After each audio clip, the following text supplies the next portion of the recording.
Nous connaissons la puissance de sa résurrection et nous savons avec certitude que nous sommes crucifiés avec lui, parce que le péché ne domine plus sur nous. Celui qui est mort est justifié. La tyrannie du péché est brisée. Bien plus, cette communion à la mort de Christ n'est pas uniquement une expérience négative, une expérience de mort, mais aussi de vie.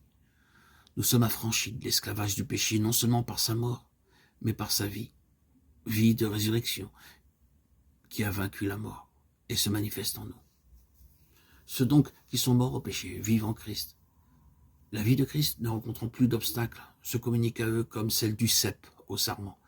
Une vie nouvelle, une vie divine, une vie en Dieu, vie féconde, vie de victoire, vie triomphante où l'on règne.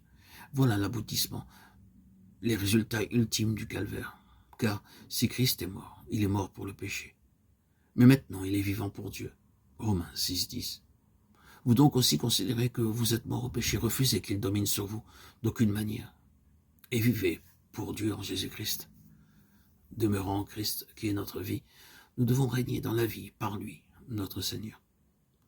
Mais, et nous ne lassons pas de le répéter avec l'apôtre, cette vie abondante ne peut se manifester que si le vieil homme est bien crucifié quotidiennement.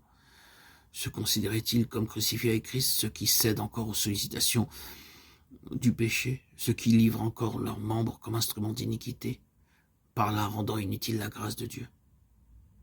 Pour expérimenter la parfaite délivrance du calvaire, les rachetés doivent maintenir en eux, instant après instant, l'état de mort au péché, tout en se donnant à Dieu comme vivants de mort qu'ils étaient, et offrir leurs membres à Dieu pour être des instruments de justice.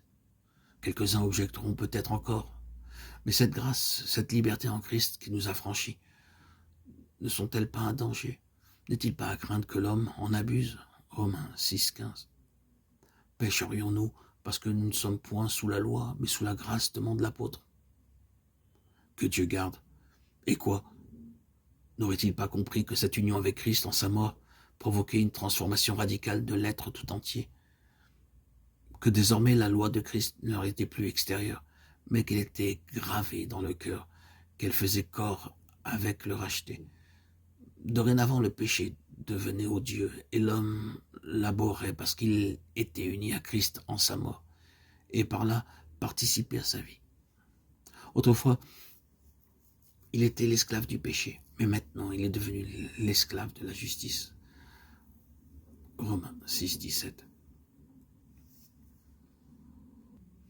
Vivre une vie en Christ, c'est vivre une vie nouvelle, une vie féconde, une vie divine, une vie en Dieu, une vie de victoire, une vie triomphante. C'est un aboutissement. Et cela, les résultats ultimes du calvaire.